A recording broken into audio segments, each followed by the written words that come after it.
Ito guys, may pinulot kami nakaraan. So ngayon ko pa lang siya i-individual para lagyan ko ng pressure. Para ma-test na, matilik-test namin kung saan yung problema niya. Kasi wala na siyang lamig, gumagana yung compressor niya. Pero wala nang lamig. So yan guys, check muna natin to. Wala nang laman.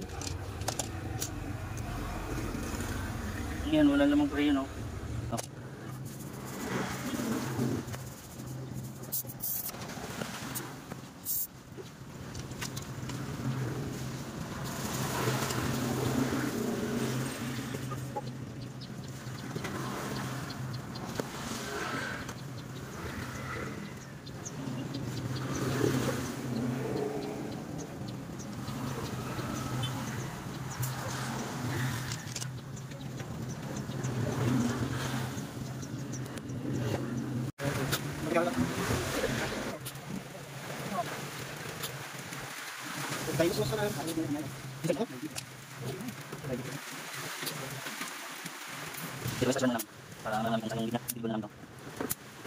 So yan guys, paparang ko lang siya ng 120 sa low side tapos 200 sa high side niya. So yan yung ano yun.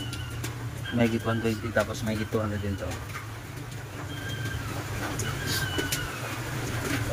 Para malaman namin kung saan yung magbababa niya yung may leak. Ito yung kahapon na pre-measure namin. Ayan o, bumaba yung low side niya yung gumalaw pero yung high side niya, bumaba rin yung high side niya. Pati yung low side. So yan guys, yung operahin namin tong rep na to para maano namin yung low side kung saan may butas. So yan guys, pinatastas yung likod para malaman yung leak kung saan banda.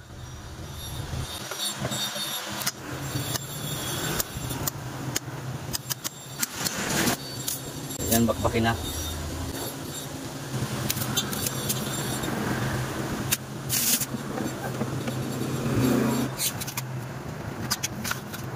So ito guys yung butas niya ng tubo, ayan o. Ito yung butas ng tubo ng rep. Ayan o. Marupok na yung aluminum niya. Aluminum tube, ayan o. So inangin na lang namin to. Pati yung high side nito mayroon din. Kaya maglalagay na lang din kami ng maglalagay na lang kami ng ng condenser dito sa labas. Dahil may leak din yung high side niya. Yung butas niya oh. Yan oh. So yan ang tinatawag na opera. Ayan oh. Inoperahan na yung ref. So ayan yun yung butas niya. Buti nandito lang sa may bandang labas.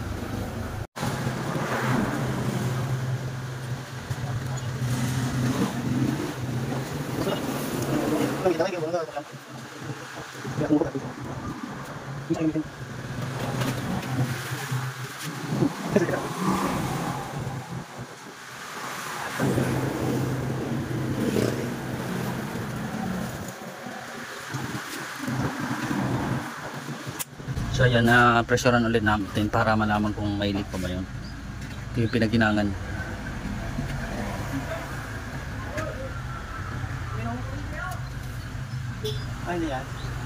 So ayan guys, yung rep binabalik na nila yung inopera namin. Yan yung inopera.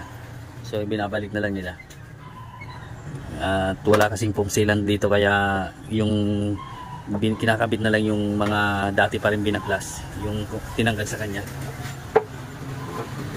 Ito na guys yung binabalik na namin yung inopera namin na ref.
So ito na guys yung ano, naikabit na namin, oh.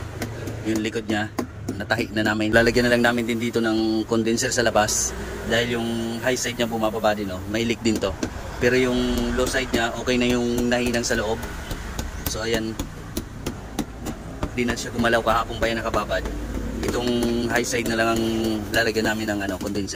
So ito na lang guys, ilalagay kong ano, condenser niya. Kasi may leak yung high side niya, so lalagyan ko na lang ng condenser dito sa labas. Ito na guys yung inoperahan namin na ref. Ayan o, nilagyan ko na rin ng condenser kasi dalawa yung may leak niya, yung low side niya at yung high side. So nilagyan ko na rin to ng condenser na yan. Kinabit ko na yung condenser niyan. So ikakabit ko na lang para ma-pressure namin, ma-vacuum na rin. Ayan. Tsaka ito na rin pala ilalagay kong ano, dryer strainer niya, filter dryer niya.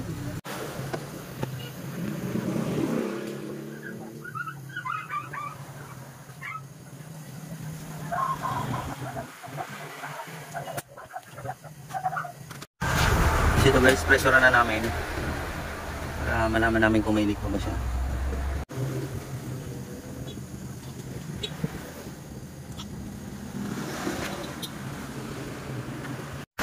So ayan guys, bumarang ko muna siya ng 150. Ayan, pag hindi na siya bumaba, okay na to. So ito guys, kargahan na namin ng Prayon 600A. So ayan, so ito guys, umandar na, kargahan ko na siya na 0. So ito guys, gamit ko yung ano, yung ginamit ko dito yung high side na lang kasi sira na tong ano, pang low side namin. So high side na lang, pero makakarga naman to ng saktong karga ng Prayon niya. Wala na kasi kaming bakante, puro naka ano na, ayun o, yung mga gauge namin, lahat na naka ano. So ayan guys, 0 na yung karga niya. Ayan, okay na to. So ayan, malamig na to. Ayan, pwede na to. Yun. Ayan, malamig na siya. Nilagyan namin ng tubig para malaman namin bukas pag titigas siya, pero okay na to. Ito yung ilalim niya. Ayan.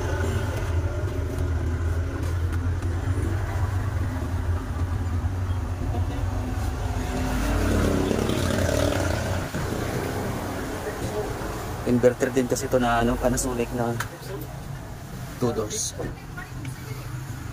So ayan, okay na to guys. Ayan, okay na. Bye bye, thank you.